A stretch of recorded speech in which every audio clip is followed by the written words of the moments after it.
Hey everybody, I am Richa and you are watching Parcham. आज का session है करंट और स्टैटिक दोनों को लेते हुए नोबेल प्राइज 2022 का। न सिर्फ 2022 के विनर्स जो 14 विनर्स हैं उनको हम निमोनिक से याद करेंगे, बल्कि हम नोबेल प्राइज की पूरी चीर फाड़ करके और आज ये टॉपिक ऐसे तैयार करेंगे कि एग्जाम में अगर कोई भी प्रोबेबल क्वेश्चन बन सकता हो तो वो आपको आना चाहिए आज के वीडियो देखने के बाद। Alright, so we'll be talking about the history of Nobel prize और कौन कौन सी कैटेगरीज में मिलता है, कौन कौन से इंस्टीट्यूशंस देते हैं, who all are the multiple winners of the awards. तो यंगेस्ट विनर कौन सा है, इंडिया से कौन से नोबेल विनर्स रहे हैं अभी तक, ये सारी कैटेगरीज तो देखेंगे ही। साथ में लाइक आई टोल्ड यू 2022 में जितने भी नोबेल प्राइज विनर्स रहे हैं 6 कैटेगरीज के अंदर, उनके नाम हम निमोनिक से याद करेंगे ताकि हाथों हाथ याद हो जाए, बाद में कुछ मेहनत करनी ही नहीं है। और वीडियो के एंड में क्विक रिकॉल टेस्ट होगा ताकि आप इंस्टेंट चेक कर पाओ, जैसे इंस्टेंट नूडल होते हैं, खाया और पेट भर गया, मज़ा आ गया। सो इंस्टेंट टेक्निक लगाइए, याद कीजिए, लास्ट में एक टेस्ट लीजिए और चेक कर लीजिए, याद हो गया, काम खत्म, बंद करिए, रख दीजिए। ठीक है, सो बस चलो let us begin with the session.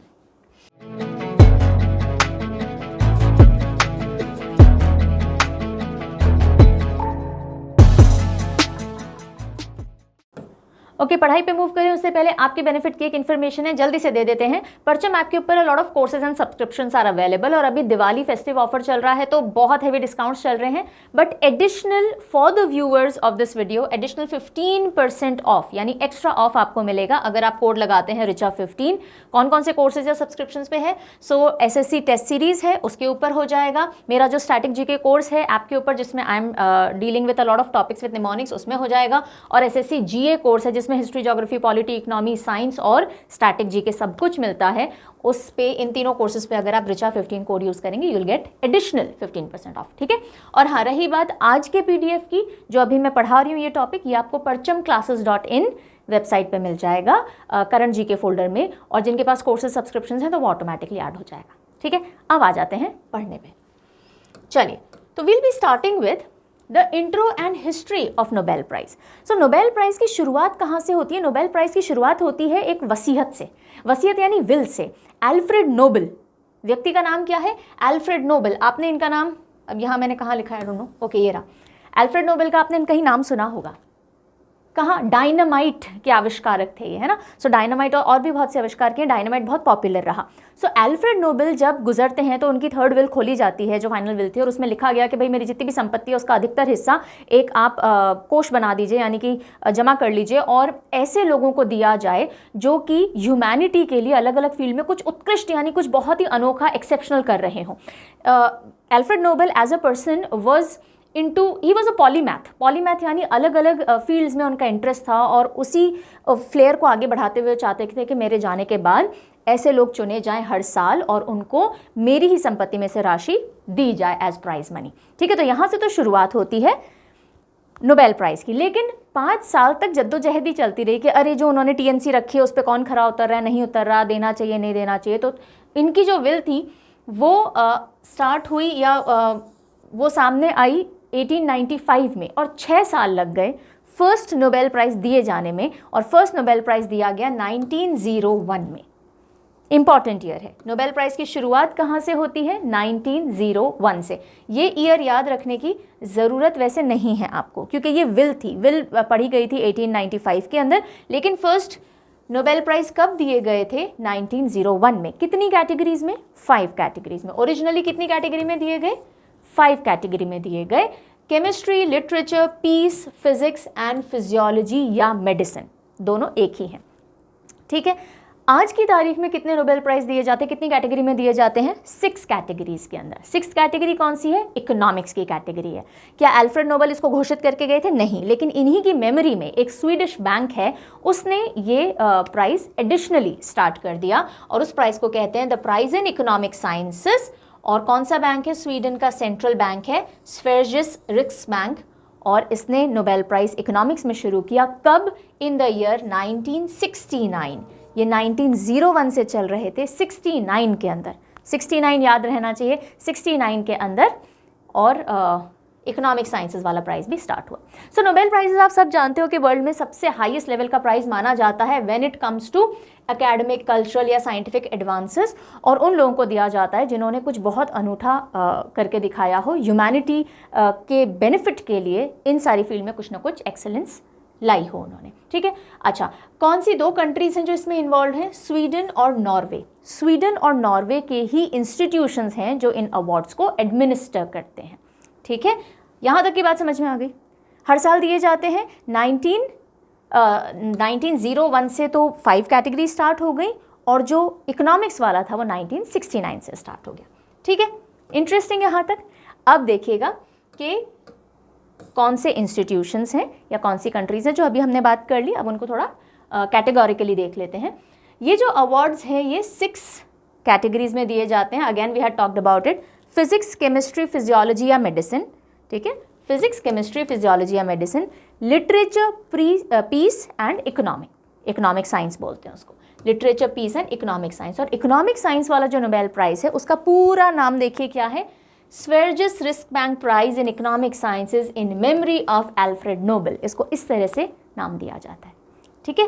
And इस बार यानी 2022 में how many people won Nobel prize? 14 people. इन 6 कैटेगरीज में टोटल 14 लोगों ने जीते, क्योंकि कई बार सोल विनर नहीं होते, शेयर्ड या जॉइंट विनर्स होते हैं। तो उस हिसाब से जैसे लिटरेचर में एक ही व्यक्ति को मिला, ठीक है, लेकिन हम बात करें अगर फिजिक्स की तो 3 पीपल शेयर्ड दी प्राइज, राइट। केमिस्ट्री में भी हम बात करें 3 पीपल शेयर्ड दी प्राइज। सो इस हिसाब से 14 पीपल वर देयर। यहाँ तक भी बात क्लियर हो गई? ओके। ना हाउ मेनी कंट्रीज? बात की हमने 2 देश हैं जो कि एडमिनिस्टर करते हैं या अवार्ड करते हैं इन प्राइजेस को, स्वीडन एंड नॉर्वे। सो एक प्राइज है जो नॉर्वे एडमिनिस्टर करता है या अवार्ड करता है, बाकी सब स्वीडन करता है। नॉर्वे कौन सा करता है? Peace prize, Nobel peace prize Norway country या नॉर्वे के इंस्टीट्यूशन एडमिनिस्टर करते हैं या अवार्ड करते हैं। सो नॉर्वे, ओके, जहाँ कोई भी रास्ता नहीं हो ना, नो वे, वहाँ पे पीस रास्ता होता है, शांति का रास्ता वहाँ भी चलता है। सो इससे आप नॉर्वे और पीस का एसोसिएशन दिमाग में बिठा लीजिएगा। बाकी all prizes are related to Sweden. ना कौन से इंस्टीट्यूशंस हैं? तो ये भी अपनी विल के अंदर एल्फ्रेड नोबेल लिख के गए थे कि ये वाला अवार्ड ये इंस्टीट्यूशन देगा, ये वाला अवार्ड ये इंस्टीट्यूशन देगा, ठीक है। सो वो देख लेते हैं हम। Royal Swedish academy of sciences, ये कौन से प्राइजेस एडमिनिस्टर करती है? केमिस्ट्री, इकोनॉमिक साइंस बाद में ऐड हुआ है, लेकिन बैंक इन्हीं के थ्रू एडमिनिस्टर करता है, royal Swedish academy of sciences के थ्रू। तो chemistry, economics and physics, chemistry, physics and economics, ये दोनों रॉयल स्वीडिश अकेडमी होता है। Then Nobel assembly at Karolinska Institutet, T भी लगता है इसके आगे, ये फिजियोलॉजी या मेडिसिन को देखते हैं। सो कैरोलिंस्का से आप कर सकते हो। करो करो भाई, फिजियोलॉजी मेडिसिन में आगे काम करो, रुको मत हमारी बातें सुनने के लिए, मेडिसिन में रुकना नहीं है, करो करो काम आगे करो। So Karolinska is related to physiology and medicine. Swedish academy is literature. Royal Swedish academy of sciences तो फिजिक्स, केमिस्ट्री और इकोनॉमिक साइंसेस है। Swedish academy literature. And this is Norwegian Nobel committee, peace, Norwegian Nobel committee. अब ये committee क्या है? सो Norway की जो parliament है वो इलेक्ट करती है 5 मेंबर कमिटी हर साल, और वो फिर चुनते हैं कि कौन विनर होगा नोबेल पीस प्राइज़ का। अब पहला क्वेश्चन आपके हवाले किया जा रहा है, चलिए आंसर करिए कमेंट में कि नॉर्वे की पार्लियामेंट का नाम क्या है? नॉर्वे की पार्लियामेंट का क्या नाम है? What is the name of Norway's parliament? जल्दी से आंसर करके बताइए कमेंट सेक्शन में, I will be waiting for you. So यहाँ तक की बातें समझ में आ गई। स्वीडन सारे प्राइजेस एडमिनिस्टर करते हैं except peace, Nobel peace prize. और नोबेल पीस प्राइज कौन एडमिनिस्टर कर रहा है? इंस्टीट्यूशन नॉर्वेन नोबेल कमिटी, जो कि इसकी पार्लियामेंट के मेंबर्स ही इलेक्ट करते हैं। चलिए अब यहाँ से ना बहुत ज़्यादा इंपॉर्टेंट है, अभी भी सब इंपॉर्टेंट था, every single thing that you will be studying in today's video is important. और हमने कोशिश की है कि सारा निचोड़ नोबेल प्राइज़ का आपके सामने रख दिया जाए ताकि कुछ भी एरिया मिस आउट नहीं होना चाहिए, ठीक है। एंड कुछ एक कन्फ्यूजन होते हैं कैटेगरीज में, वो भी मैं क्लियर करते चलूँगी। You should not be missing on any fact और important aspect of any information. तो फैक्ट क्या है भाई? पहला इंपॉर्टेंट फैक्ट है, सवाल यहाँ से कई बार देखे गए हैं इधर उधर घुमा फिरा के, awarded Nobel prize in chemistry twice. अब इस बार 2022 के नोबेल प्राइज़ अनाउंस होने के बाद ये इन्फॉर्मेशन चेंज हो गई है। पहले एक ही व्यक्ति थे दुनिया में अभी तक ऐसे जिनको 2 बार केमिस्ट्री के लिए नोबेल प्राइज़ मिल चुका था, अब ऐसे 2 व्यक्ति हो गए हैं, ठीक है। सो पहले व्यक्ति फ्रेडरिक सैंगर, एफ सैंगर, तो इनके संग और कोई नहीं था, ये अकेले थे केमिस्ट्री में 2 बार नोबेल प्राइज़ लेने वाले। 58 और 80 में इन्होंने जीता था, ठीक है, ईयर यूजली नहीं पूछा जाता है, नाम ही पूछा जाता है कि 2 बार नोबेल प्राइज केमिस्ट्री में किस व्यक्ति को मिला था, अकेले व्यक्ति थे। अब 2 व्यक्ति हो गए, वाई? बिकॉज के बैरी शार्पलेस जो हैं उनको 2001 में भी मिला था और अब 2022 में भी मिला है। ठीक है, तो अभी तक तो संग कोई नहीं था, है ना, और अब बेरी भीड़ बढ़ती जा रही है भाई, ऐसे कर सकते हैं आप। ठीक है, नहीं तो अब शार्पनेस उनकी अकेले की ख़त्म हो गई है, अब 2 जने चल रहे हैं ऐसे करके, नहीं तो अभी आपको ये शार्पलेस तो याद हो ही जाएगा, आज हम करेंगे याद। सो एफ सैंगर एंड के बेरी शार्पलेस, ये दोनों को 2 बार केमिस्ट्री के लिए नोबेल प्राइज़ मिल चुका है, नंबर 1। फिर हम आते हैं फिजिक्स में 2 बार Nobel prize. 1 person is there जिसे फिजिक्स में 2 बार नोबेल प्राइज़ मिल चुका है, जे बार्डीन। सो इनके बाद अभी तक किसी ने फिजिक्स में 2 बार नोबेल प्राइज़ नहीं जीता, 56 और 72। ठीक है, सो बार बार ये दिन आए इनके लिए, क्या हा इस बार भी नोबेल प्राइज़ और किसी को नहीं मिला, अरे वाह इस साल भी किसी और को नोबेल प्राइज़ फिजिक्स में नहीं मिला, दूसरा व्यक्ति कोई नहीं बना, मैं ही हूँ अभी तक ऐसा। सो इनके बाद ये दिन वापस नहीं आया कि 2 बार फिजिक्स का प्राइज़ किसी और को मिला हो। सो जे बार्डीन, छोटा सा हिंट है, अभी जो मैं हिंट दे रही हूँ ऐसे ही इम्प्रॉम्प्टू रैंडम हिंट्स दे रही हूँ, लेने हैं ले लीजिए, क्योंकि ये मेरे प्लान में नहीं था कि मैं ये सब आपको निमोनिक से याद कराऊँ, मुझे सिर्फ 2022 के विनर्स करवाने थे, पर ठीक है कोई बात नहीं, बनता जा रहा है तो देते जा रहे हैं, लेना है तो ले लीजिएगा। तो फिजिक्स के जो विनर हैं जिनको 2 बार नोबेल प्राइज़ फिजिक्स में मिला है, जे बार्डीन। ओके, और केमिस्ट्री में 2 आ जाएंगे, एफ सैंगर और के बैरी शार्पलेस। चलिए, only person with 2 unshared Nobel prizes, अब ये इंपॉर्टेंट है, यहाँ पे कंफ्यूजन कॉज होता है कुछ बच्चों को। देखिए 2 नोबेल प्राइज़ जीतने वाले तो कई व्यक्ति हैं, जैसे कि एफ सैंगर भी हैं, के बेरी शार्पलेस भी हैं, जे बार्डीन भी हैं, मैडम मारी क्यूरी भी हैं, इनको भी 2 नोबेल प्राइज़ मिल चुके हैं। लेकिन अकेला व्यक्ति, only person with 2 unshared Nobel prizes, यानी इनको इंडिविजुअल उस साल नोबेल प्राइज़ मिला इनकी कैटेगरी के लिए, इन्होंने जॉइंटली विन नहीं किया, तो वो अकेले व्यक्ति कौन है? लाइनस पॉलिंग, ये आप सीधे ध्यान रखिएगा। ठीक है, Linus Pauling is the only person जिसको अनशेयर्ड 2 बार नोबेल प्राइज़ मिला है, पहला 1954 में केमिस्ट्री के लिए और फिर 62 में पीस के लिए। सो एक बार केमिस्ट्री, एक बार पीस के लिए इनको, लाइनस पॉलिंग। ओके, देन यहीं पे मैंने मैडम मारी क्यूरी का मेंशन किया है क्योंकि बच्चे कंफ्यूज होते हैं कि मैम इनको भी 2 बार नोबेल प्राइज़ मिला है और अनशेयर्ड मिला है। नो, 2 बार मिला है, बिल्कुल सही बात है, 1903 में और 1911 में इन्होंने जीता है, लेकिन एक बार फिजिक्स में और एक बार केमिस्ट्री में जीता है, लेकिन जो दोनों बार इनका अनशेयर्ड नहीं था, जो if I am not wrong, yes, physics वाला जो था इन्होंने अपने हस्बैंड के साथ शेयर किया था, 2 और लोग थे, आई थिंक 1 और पर्सन, एक और इंसान था और इनके हस्बैंड थे, right. So this one was shared and then chemistry के लिए सोलो था। सो इसलिए इस कैटेगरी में मैडम मारी क्यूरी नहीं आती हैं। Okay, be very clear of it. So the only person with 2 unshared Nobel Prize is Linus Pauling. पहली बार मिला केमिस्ट्री के लिए, दूसरी बार मिला पीस के लिए। Then the youngest person to win Nobel Prize किसी भी कैटेगरी में हो वो, तो मलाला यूसुफज़ई 2014 में मिला पीस के लिए, और इसी साल कैलाश सत्यार्थी जी फ्रॉम इंडिया, उनको भी नोबेल पीस प्राइज़ मिला था। कितने साल की थी मलाला यूसुफज़ई जब इनको अवार्ड मिला? 17 ईयर्स। सो पीस की कैटेगरी में, पीस प्राइजेस में तो सबसे यंगेस्ट थी ही, ओवरऑल सभी नोबेल प्राइजेस में भी यंगेस्ट नोबेल प्राइज़ अवार्डी ये बन जाती है।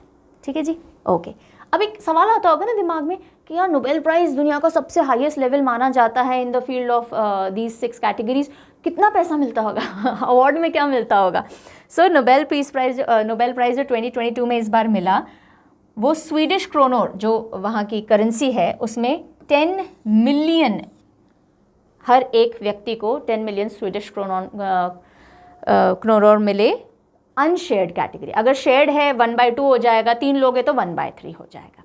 ठीक है, अच्छा चलो यहाँ पे एक और फैक्ट बता देती हूँ कि एक नोबेल प्राइज़ 3 से ज़्यादा लोगों में शेयर नहीं हो सकता। ठीक है, तो मैक्सिमम एक अवार्ड के कितने विनर्स हो सकते हैं? जैसे अगर आप पीस के लिए दे रहे हो या फिजिक्स के लिए दे रहे हो, मैक्सिमम कितने लोग उसको शेयर कर सकते हैं? 3, नॉट मोर देन 3। ओके, चलो यहाँ तक भी क्लियर हो गया जी। पर कहानी अभी ख़त्म नहीं होती है, और facts. Between 1901 and 2022 the Nobel prizes and the prize in economic sciences, देखो इसको इस तरह से लिखा जाता है पर इससे कंफ्यूज मत होइएगा ये इसलिए इस तरह से लिखा जाता है। ये 6 प्राइजेज हैं टोटल, पर ये 5+1 कैटेगरी में बने थे ना। पहले अल्फ्रेड नोबेल जी 5 घोषित कर गए और उसके बाद एक बना था, स्वीडिश बैंक ने अनाउंस किया था, इसलिए इसको Nobel prizes and the prizes in economic sciences कहा जाता है, पर ये मिला के वो 6 नोबेल प्राइजेज हैं। ओके, सो 1901 जब से शुरू हुए से 2022 तक कितने बार नोबेल प्राइज अवार्ड हो चुके हैं? 615 टाइम्स। ओके, हर एक कैटेगरी को अगर हम देख लें। देन अगर इनमें से हम बात करें कि विमेन को कितनी बार मिले, तो 61 times Nobel prize have been awarded to females. Now 2 Nobel prize laureates ऐसे भी रहे हैं जिन्होंने मना कर दिया है नोबेल प्राइज को कि नहीं जी हमें नहीं चाहिए, थैंक यू।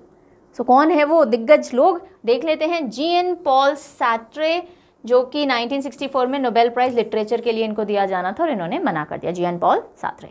ओके, और दूसरा ले डक थो, इनको शेयर्ड मिल रहा था, जॉइंटली मिल रहा था US secretary of state Henry Kissinger के साथ में।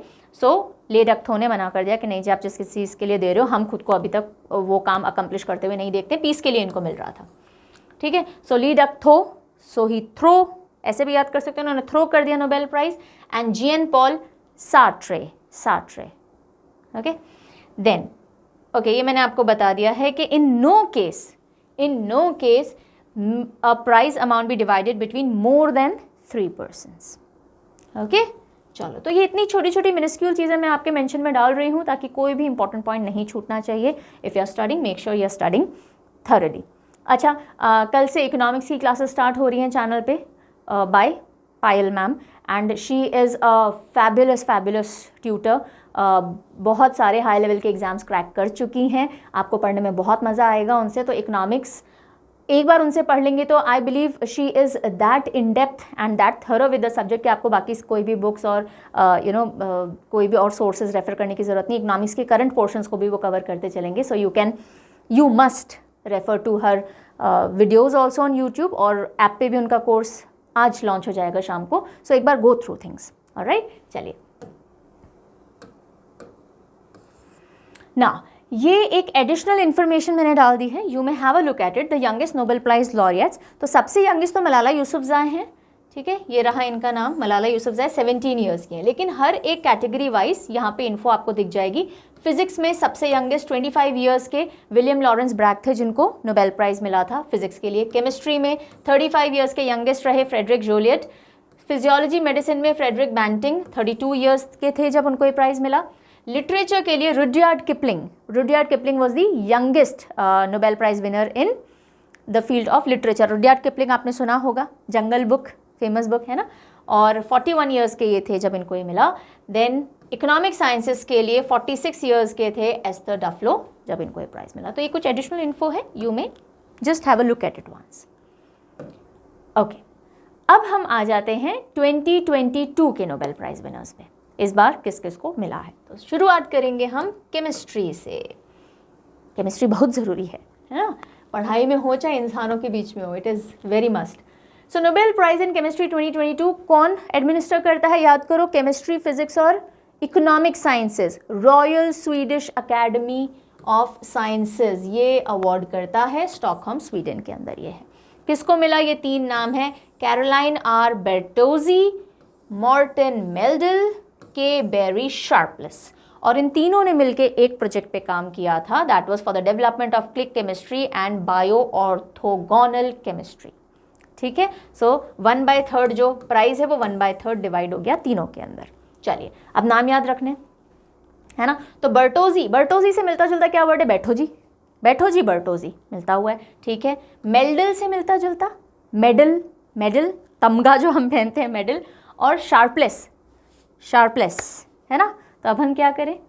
शार्पलेस से आप शार्प वर्ड उठा सकते हो शार्प। मेडल से शार्पलेस से मेडलेस हो गया, सॉरी। मेल्डल से आप ले सकते हो मेडल दे सकते हो, और बेर्टोजी से बैठोजी, हिंदी में लिख दूं, बैठोजी। ओके, सो अब केमिस्ट्री के अवार्ड दिए जाने। आपने बोला बैठोजी, आपको मेडल पहना है, आपने केमिस्ट्री की फील्ड को और शार्प कर दिया ये डिस्कवरी करके, ये इन्वेंशन करके। ठीक है, और शार्प कर दिया और धार लगा दी केमिस्ट्री पे, वाह आपने फील्ड में क्या काम किया है। बैठो जी, आपको हम मेडल पहनाएं आप तीनों को, बैठो जी, आप तीनों को हम मेडल पहनाएं क्योंकि आपने केमिस्ट्री को और शार्प कर दिया, इसकी नॉलेज को और शार्प कर दिया है। तो केमिस्ट्री कैसे पिक्चराइज करोगे कि केमिस्ट्री है, पीछे केमिस्ट्री लैब का सीन देख लो, टेस्ट ट्यूब्स वगैरह रखे हुए हैं बहुत सारे, हर किसी ने स्कूल में केमिस्ट्री लैब देखी होगी, है ना। सो केमिस्ट्री का सीन देख लो, हम बोल रहे हैं आइए बैठो बैठो जी, बैठो जी, आपको मेडल पहनाना है, आपने क्या शार्प किया है केमिस्ट्री की फील्ड को और, ठीक है। सो बैठो जी से बैठो जी, मेडल से मेडल, शार्प से शार्पलेस, डन। ओके, अब डन है या नहीं है, लास्ट में जब टेस्ट लूंगी तो पता पड़ेगा। 3 क्वेश्चंस पूछूंगी बिकॉज छोटा ही इन्फो है। So I will be asking you 3 questions, you will be answering all of them और अपना स्कोर मुझे कमेंट सेक्शन में ज़रूर बताओगे। 3 में से मैं तो 3 एक्सपेक्ट कर रही हूँ, 2 आएंगे तो भी चलेगा, 1 नहीं आना चाहिए, बैड। सो इसलिए रटना नहीं है टेक्निक को, बैठ करके एक बार सीन विजुअलाइज कर लो, काम हो जाएगा। चलो नेक्स्ट हम आते हैं physics. Nobel prize in physics 2022 किसको मिला? अगेन 3 पीपल, लेकिन इन तीनों ने अलग अलग काम, ये these 2 people were working on the same project and this person was working independently, लेकिन इन तीनों को ही शेयर जॉइंटली ये प्राइज मिला है, ठीक है। Alain Aspect, John F Clauser, बोलो एक बार ये नाम, John F Clauser, Anton Zeilinger. So कुछ भी टेक्निक लगाने से पहले एक बार नामों के साथ फ्रेंडली होना बहुत ज़रूरी है। Alain Aspect, John F Clauser, Anton Zeilinger. अब बताइए, आस्पेक्ट एक इंग्लिश वर्ड है ना, कि इस प्रोडक्ट का आस्पेक्ट क्या है, फिजिक्स का एक आस्पेक्ट है, आस्पेक्ट यानी फीचर बोल सकते हैं, है ना। सो फिजिक्स का आस्पेक्ट है, ठीक है। क्लॉजर से हम क्या ले सकते हैं? क्लॉज, जैसे आर्टिकल्स में क्लॉजेस होते हैं या फिर कंडीशंस एंड क्लॉजेस होते हैं, क्लॉज। नहीं तो आप क्लॉ होता है ना पंजा, क्लॉ में जकड़ लेना, वो ले लीजिए, पिक्चरफुल है। सो क्लॉजर से हम ले सकते हैं क्लॉ पंजा, ओके। देन एंटोन जेलिंजर या जेलिंगर, जैसे भी आप इसे पढ़ें। जेल जैसा कुछ आ रहा है, जेलिंगर, जेल ले सकते हैं, जेल से जेलिंगर हिंट मिल जाएगा, हाँ ठीक है। आप लिंगर लेना चाहे लिंगर भी ले सकते हो, बट लिंगर का पिक्चर नहीं बनेगा कुछ, इसलिए जेल इज बेटर। जैसे स्मेल लिंगर ऑन करती है, हवा में रुक जाती है, उसको लिंगर ऑन कहते हैं। सो फिजिक्स, इन तीनों को फिजिक्स का नोबेल प्राइज मिला बिकॉज इन्होंने फिजिक्स के एस्पेक्ट को अपने क्लॉ में इतना तगड़ा पकड़ा, यानी इतनी कोई बड़ी इन्वेंशन कर दी फिजिक्स में, जैसे उन्होंने कैद कर लिया, जेल कर लिया हो फिजिक्स के एस्पेक्ट को अपनी मुट्ठी में। तो ये तीनों फिजिक्स के इतने महारथी हैं, इन्होंने फिजिक्स के हर एस्पेक्ट को क्लॉ में जेल कर लिया। तीनों ने फिजिक्स के हर एस्पेक्ट को क्लॉ में जेल कर लिया। दिख रहा है ये पिक्चर? फिजिक्स। अब फिजिक्स कैसे देखोगे? मुझे तो फिजिक्स का फोबिया था, डेरिवेशंस होते थे बहुत लंबे लंबे और मुझे बिल्कुल नहीं आते थे समझ में, रटना पड़ता था। सो मेरे लिए तो वो अलग ही क्लॉ है कि फिजिक्स ने मुझे अपने क्लॉ में जेल कर रखा था, ठीक है। सो मैं इस तरह से इसको ध्यान रखती हूँ। आप ये कर सकते हो कि इन तीनों को फिजिक्स का नोबेल प्राइज़ मिला बिकॉज इन्होंने फिजिक्स के हर एस्पेक्ट को अपने क्लॉ में जेल कर रखा था, मतलब महारत हासिल की हुई थी, ठीक है। सो एस्पेक्ट से हो जाएंगे एलेन एस्पेक्ट, आपको सिर्फ सरनेम याद रहेगा तो भी काम हो जाएगा। क्लॉ से हो जाएगा जॉन एफ क्लॉजर, और जेल से जेलिंजर या Zeilinger, that is Anton Zeilinger. Done, okay. Chemistry का हमने किया था कि बैठिए मेडल पहनाना है आपको, ठीक है। तो एक बार ये जो स्टोरी होती है ये थोड़ा सा आप ध्यान, हाँ बैठिए मेडल पहनाना है क्योंकि शार्प किया आपने केमिस्ट्री को, है ना, शार्पलेस को कैसे भूल सकते हैं।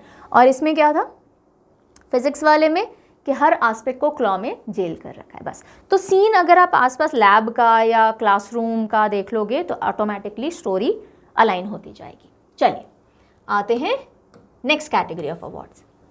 फिजियोलॉजी या मेडिसिन के अंदर नोबेल प्राइज किसे मिला? Paa is the hint for it. So Svante पाबो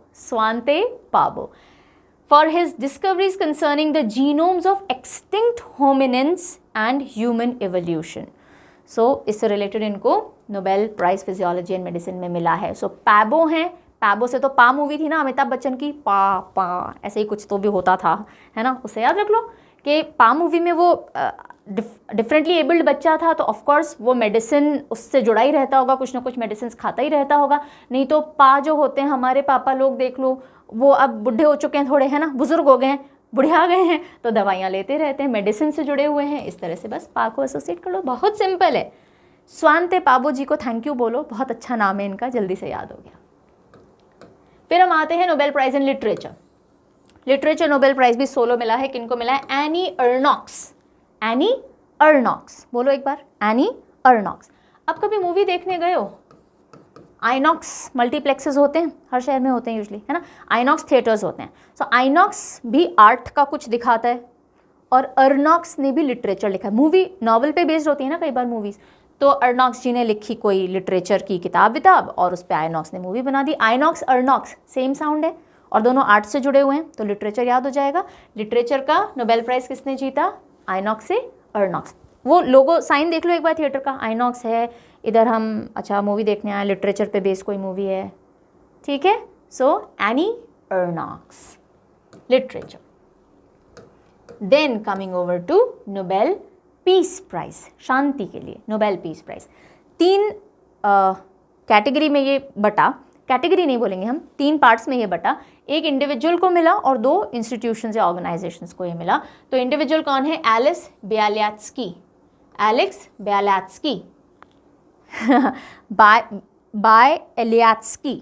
बायल्यात्स्की।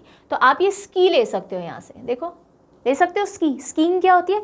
शुइंग, हम बर्फ के ऊपर स्की करते हैं ना, सो आप स्कीइंग ले सकते हो, ठीक है। And then this is Memorial. Memorial is basically a Russian human rights organization and the third one is Center for Civil Liberties, जो कि यूक्रेनियन ह्यूमन राइट्स ऑर्गेनाइजेशन है। और जो एलिस बेलियात्स्की हैं वो बेलारूस के ह्यूमन राइट्स एडवोकेट हैं। तो ह्यूमन राइट्स से रिलेटेड काम किया और उसके लिए इनको नोबेल पीस प्राइज़ तीनों को मिला करके मिला, यानी 1/3 बट गया, ठीक है। एंड किसने अनाउंस, कौन अनाउंस करता है पीस प्राइज़? नॉर्वेन कमिटी, याद है? सो नॉर्वेन नोबेल कमिटी जो है वो करती है। चलो अब कैसे याद रखेंगे? पीस को हमें एसोसिएट करना है इन तीनों से, है ना। तो रशिया और यूक्रेन में पीस की बहुत ज़रूरत है, तो रशिया का मेमोरियल याद रखेंगे कैसे? देखो किसी का अगर मेमोरियल पे आप जाते हो, किसी की याद में कोई मेमोरियल बने, आप वहाँ जाते हो तो शांति से ही खड़े रहते हो ना, ऐसे डिस्को चला के डांस वांस थोड़ी करते हो। मेमोरियल्स होते हैं तो शांति से हम पीस से खड़े रहते हैं ना, तो पीस से आप मेमोरियल पे खड़े हुए हो, number 1। Center for Civil Liberties, अब नाम में ही सिविल लिबर्टीज़ आ रहा है, तो सिविल लिबर्टीज़ के लिए कुछ किया है तो पीस प्राइज़ मिला। बहुत लॉजिकल सा एसोसिएशन है, ये ऐसे ही हो जाएगा।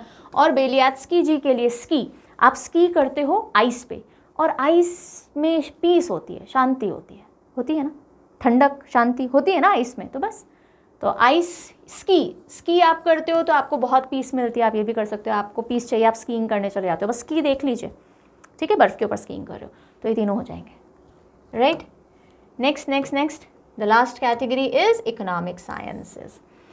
Sverigers Risk Bank Prize for Economic Science in memory of Alfred Nobel 2022 goes to 3 people, और तीनों ने एक ही स्टडी या एक ही एरिया में काम किया, एक ही रिसर्च पे थे तीनों। कौन है? बेन एस बर्नांक, बोलिए एक बार बोलिए, बर्नांक। Douglas W diamond.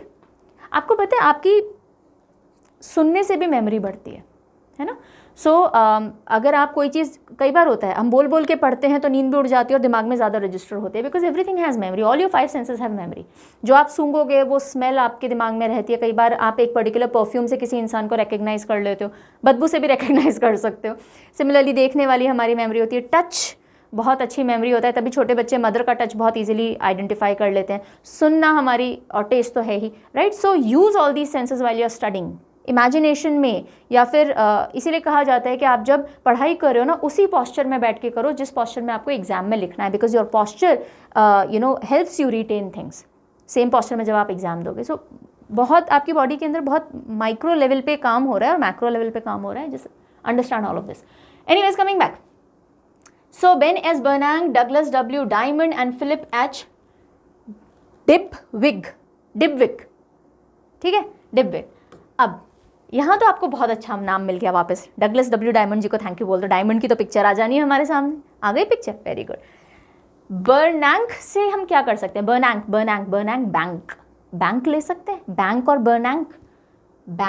और बर्नांक मिलते जुलते हैं ना, हिंट हो जाएगा। और डिबविग से विग ले सकते हैं आप, विग, जो गंजू पटेल या बेचारे जिनको प्रॉब्लम होती है उनको विग लगानी पड़ती है, ठीक है। मैं ज़्यादा मजाक ना उड़ाऊँ, मेरा भी फ्यूचर ज़्यादा ब्राइट नहीं है बालों को लेकर के, हम भी गंजे हो रहे हैं। सो डिबविग।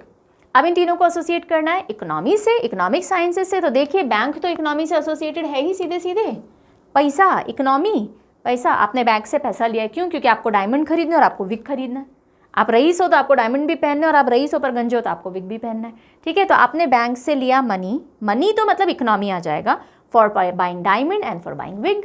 सो डायमंड से डगलस डब्ल्यू डायमंड, विग से फिलिप एच डिबविग, और बैंक से Bernanke, Ben S Bernanke. You are done learning all the 6 categories of Nobel Prize 2022. अभी टेस्ट नहीं लूँगी, एक और इम्पॉर्टेंट स्लाइड है, वेरी इंपॉर्टेंट स्लाइड, और उसके बाद हम चलेंगे आपके असेसमेंट पे। बहुत काम की चीज़ है ये। यहाँ आपको 5 कलर्स दिख रहे होंगे, हर एक कलर का एक मीनिंग है। ये क्या है पहले तो देखिए, जितने भी नोबेल प्राइज़ आज तक मिले हैं उनका अगर कोई भी किसी भी तरह का इंडियन कनेक्शन है तो वो इस स्लाइड पे आपको दिख जाएगा। जैसे कि सबसे पहले जो आपको ये 4 नाम दिख रहे हैं, ये वो हैं जो कि इंडियंस हैं, इंडियन नेशनल थे, और किसी देश की नेशनलिटी नहीं, इंडियन नेशनल थे, और जब इनको नोबेल प्राइज़ मिला तो भी इंडियन नेशनल के तौर पे प्राइज़ लेकर के आए, ठीक है। फिर आपको एक नाम दिख रहा है ग्रीन में, चलो पहले मैं एक कैटेगरी बता देती हूँ, फिर अलग अलग बताते चलेंगे, ठीक है। तो नोबेल प्राइज़ विनर्स, कौन से इंडियन नोबेल प्राइज़ विनर्स रहे, राइट। सबसे पहले नोबेल प्राइज़ विनर इंडिया से 1930 में हुए रविंद्रनाथ टैगोर जी, लिटरेचर के लिए इनको मिला, ठीक है, वेस्ट बंगाल को बिलोंग करते हैं।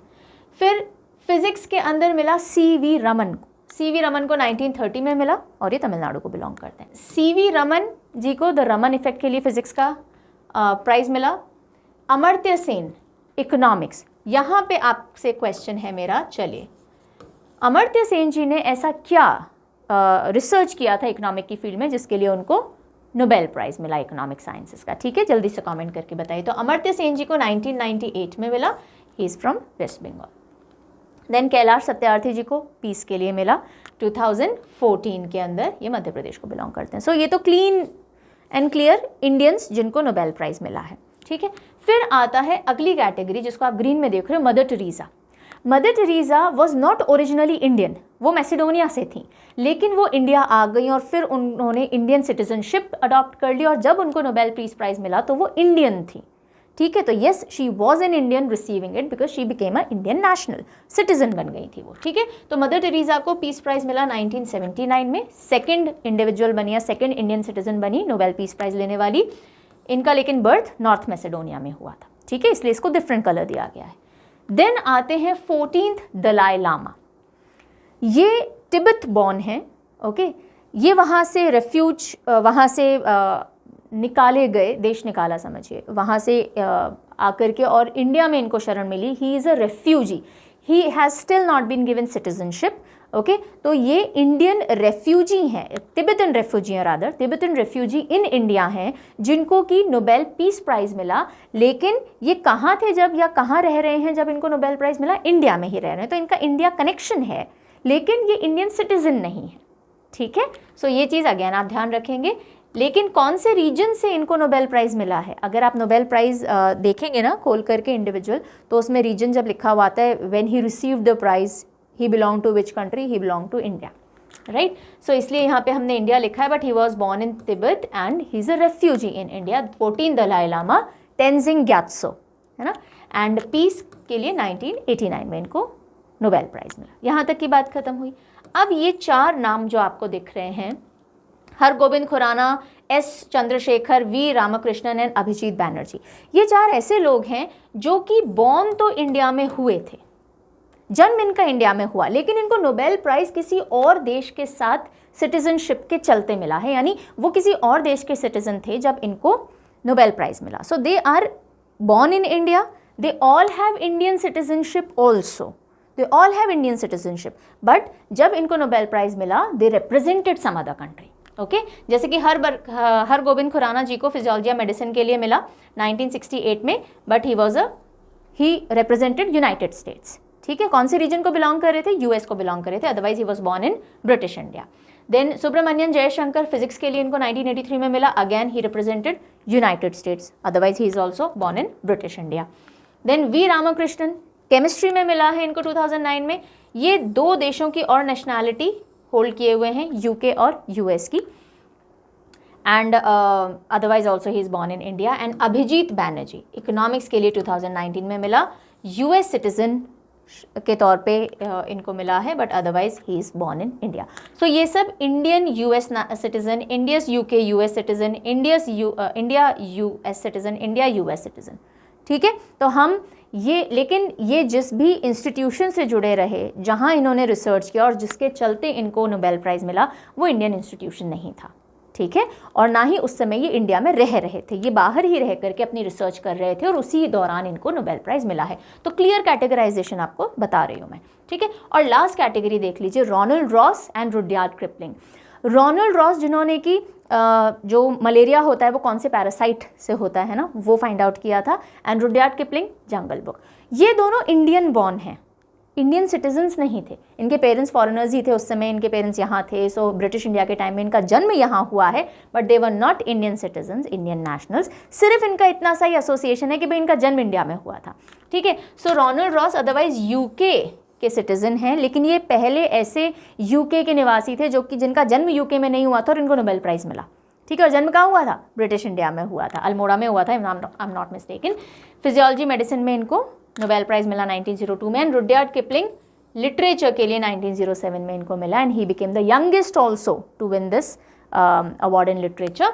और ये मुंबई में इनका जन्म हुआ था, है ना। Otherwise he is also a United kingdom citizen, ठीक है। Interesting facts. सो ये सारे लोग हैं, इनका तो बहुत हल्का सा कनेक्शन है इंडिया से कि बस इनका जन्म हुआ, बाकी ये सारे लोग हैं जो इंडिया से स्ट्रांगली एसोसिएटेड हैं, राइट। तो ये सब आपको पता होने चाहिए। चलो, time for quick recall test. अब भूल भुला गए होगे इतनी देर में टेक्निक, क्योंकि मैंने कुछ आपको बिल्कुल डाइवर्ट करने के लिए वो स्लाइड पर्पसफुली बाद में डाली है, वरना आप बोलते अरे मैम अभी याद किया, अभी टेस्ट ले लिया। बहुत सिंपल था। चलो, पहला क्वेश्चन है आपके लिए। वैसे जब याद हो जाता है सब कुछ सिंपल होता है, no problem. Annie Ernaux has won Nobel prize 2022 for. Question 2022 के नोबेल प्राइज़ से ही पूछूंगी मैं आपसे, क्योंकि याद मैंने वही करवाया। So Annie Ernaux has won Nobel peace prize 2022 for physics, chemistry, literature या इकोनॉमिक्स। अब आपका प्रोसेस क्या चलना चाहिए दिमाग में, नए बच्चों के लिए मैं थोड़ा समझा दूँ। एनी अर्नॉक्स आपने सुना, अर्नॉक्स से मिलता जुलता आपने क्या किया था? अर्नॉक्स, आइनॉक्स किया था। आइनॉक्स में आप क्या देख रहे थे या किससे मिलता जुलता है? आर्ट से मिलता जुलता है आइनॉक्स, बिकॉज आर्ट का कुछ दिखाते हैं। इन सब में आर्ट से मिलता जुलता क्या है? लिटरेचर है। And this is how you will be reaching the right answer. Annie Ernaux को लिटरेचर के लिए नोबेल प्राइज़ मिला है 2022 में। Next, Who among the following has won the Sveriges Riksbank Prize in Economic Sciences in memory of Alfred Nobel 2022? Simple सी भाषा में बोले तो इकोनॉमिक्स का नोबेल प्राइज़ 2022 का इनमें से किसको मिला है? 3 लोगों को मिला था। ऐसे तो टोटल 14 लोग थे जिनको नोबेल प्राइज़ मिला 2022 में। सो आपको उन 14 में से कोई एक नाम यहाँ पे, ये 4 नाम दिए गए हैं, आपको इकोनॉमिक साइंसेस का एक नाम पता करना है। ऑफकोर्स 3 ऑप्शन में से मैंने एक ही दिया होगा। So Svante Pääbo, Douglas W Diamond, K Barry Sharpless, none of the above. इनमें से किसको इकोनॉमिक साइंसेस के लिए नोबेल प्राइज़ मिला? पैसा, तीनों याद कर लो। पैसा निकाला था बैंक से, है ना, उससे खरीदा था डायमंड और उससे खरीदा था विग। आंसर आ गया आपके सामने, डगलस डब्ल्यू डायमंड। दोनों क्वेश्चन के आंसर कर पाए हो तो 2 नंबर अभी तक मिल चुके हैं। इनका भी देख ही लो ना, क्यों छोड़ना हमको। स्वांते पाबो, पा कौन सा? फिजियोलॉजी या मेडिसिन। और के बेरी शार्पलेस, के बेरी शार्पलेस। सोचो, आपने और शार्प किया है, आइए आपको मेडल पहनाएं, बैठो जी। Chemistry, this is chemistry, this is medicine and of course this is economic, है ना। और ये दूसरे ऐसे व्यक्ति हैं जिनको केमिस्ट्री में 2 बार नोबेल प्राइज़ मिला है। पहले व्यक्ति कौन थे? ट्राई करो, पहले व्यक्ति कौन थे जिनको 2 बार केमिस्ट्री में नोबेल प्राइज़ मिला था? सोचना। F Sanger, Ferdinand Sanger. चलिए, Frederick Sanger, not Ferdinand. And the last one, Ales Bialiatski has won Nobel prize for. किसके लिए इन्होंने नोबेल प्राइज़ जीता है? फिजियोलॉजी, पीस, फिजिक्स या केमिस्ट्री? Ales Bialiatski. हिंट सोचो क्या था? बेलियात्स्की, स्की करते हैं, श्वी, तो क्या मिलती है? शांति, peace. So peace is the right answer. Right, so चलो जल्दी से अपना स्कोर लिख के बताओ मुझे आंसर में। और ये मैं पढ़ा नहीं रही हूँ बिकॉज ये हमने पढ़ लिया है, ये एडिशनल फैक्ट है। मुझे इंटरेस्ट आता है थोड़ा बहुत डिग डीप करने में इन्फॉर्मेशन के। तो ये वो लोग हैं जो इंडिया से बहुत स्ट्रांगली जुड़े हुए और उनको नोबेल प्राइज़ मिला, जैसे Rabindranath Tagore, CV Raman, then Mother Teresa, 14 Dalai Lama, Amartya Sen, Kailash Satyarthi. तो इनके बारे में आप ये फैक्ट्स और चाहें तो पढ़ सकते हैं, ये आपको PDF में अवेलेबल करवा दिया गया, आप चाहें तो यहाँ से स्क्रीनशॉट ले लीजिए। ओके, अदरवाइज ये नोबेल प्राइज़ वाली जो वेबसाइट होती है ऑफिशियल, वहाँ आपको मिल जाएगा। Ending the video on a thought, don't wish it was easier, wish you were better. बहुत ब्यूटिफुल थॉट है, बहुत ब्यूटिफुल थॉट है, and I personally like it. Again by one of my favourites, Jim Rohn का कहा हुआ ये sentence है कि जब भी कोई प्रॉब्लम आती है ना, जब भी हम कुछ नया शुरू करते हैं, जब भी हम कुछ पढ़ रहे होते हैं, कुछ कर रहे होते हैं, रिलेशनशिप में हो, हेल्थ फ्रंट पे हो, कुछ भी हो, है ना, या घर में कुछ झगड़ा हो गया, या खुद से ही कुछ द्वंद चल रहा है, तो हमें क्या लगता है, यार इतना डिफिकल्ट क्यों, आसान क्यों नहीं है ना। एग्जाम की तैयारी कर रहे हो और एग्जाम क्रैक नहीं हो रहा, पढ़ाई बहुत डिफिकल्ट है यार। So don't wish it was easier. चीज़ें जीवन में आसान तो होंगी ही नहीं, कितनी कर लोगे आसान, है ना। नर्सरी वाले बच्चे को नर्सरी की पढ़ाई डिफिकल्ट लगती है, मास्टर्स वाले को मास्टर्स की पढ़ाई डिफिकल्ट लगती है। आसान कुछ भी नहीं है लाइफ में, राइट। प्रैक्टिस हो जाएगी तो आसान हो जाएगा, नहीं होगी तब तक हर चीज़ डिफिकल्ट है। So don't wish it was easier, wish you were better. जैसे ही आप बोलते हो ना wish I was better, ball आप अपने कोर्ट में ले लेते हो, रिस्पॉन्सिबिलिटी आप खुद के ऊपर ले लोगे कि आप अपनी कुल्हाड़ी जितनी शार्प करोगे ना, उतनी ही आसानी से सामने जो खड़ा हुआ मुसीबत का पेड़ है वो कट जाएगा, वरना तो सब कुछ डिफिकल्ट लगेगा, छोटी सी चीज़ भी बहुत डिफिकल्ट लगती है ना। So rather than blaming the situation, start taking onus of managing it on your own. Wish I was better. और कैसे बेटर होंगे हम? अपनी स्किल्स शार्प करके। अगर आपको मैथ में आप कच्चे हो, जैसे मेरी तरह, मैं हमेशा से मैथ में कच्ची रही, लेकिन जब मुझे नीड पड़ी, मैंने 10th तक मैथ अच्छे से पढ़ी है, मैं 10th में ही पढ़ी है, तो जब नीड पड़ी मैंने अपनी एक्स को शार्प किया। 1 महीना जो प्री बोर्ड और बोर्ड के बीच में था, मैंने मैथ पे बहुत मेहनत किया, scored very well in math, right. और उसके बाद I dropped it because I knew it was not my cup of tea and winners quit. हमने पिछली वीडियो में ही सीखा, winners quit, when they know things are not serving their purpose they quit, it is okay to quit. लेकिन हार करके नहीं छोड़ा, जितना करना था, जितनी नीड थी उतना करके छोड़ा। So again coming back to this point, wish you were better. जिस चीज़ में भी लगता है कि इट इज़ डिफिकल्ट यार, पर करना तो है ही, तो करो और अपनी स्किल्स को शार्प करो। अपने जो भी नीड है उस चीज़ को पूरा करने के लिए, वो अपने अंदर लेकर के आओ, right. So take charge of the situation and everything will be a piece of cake walk. और पीस ऑफ केक वॉक नहीं भी होगी तो मेहनत करते करते, जूझते लड़खड़ाते गिरते पड़ते ही सही, आप पार कर जाओगे, ठीक है जी। On this note I take your leave. I really hope आज की वीडियो में मजा आया होगा पढ़ने में, और अपना स्कोर आप जरूर से मुझे लिख के बताएंगे, और आगे कौन कौन से वीडियोज और देखना चाह रहे हैं बता दीजिए, because I am very prompt in taking your request, और उसी बेसिस पे आगे के वीडियोज़ में लेकर के आऊँगी। Take good care of yourself, bye.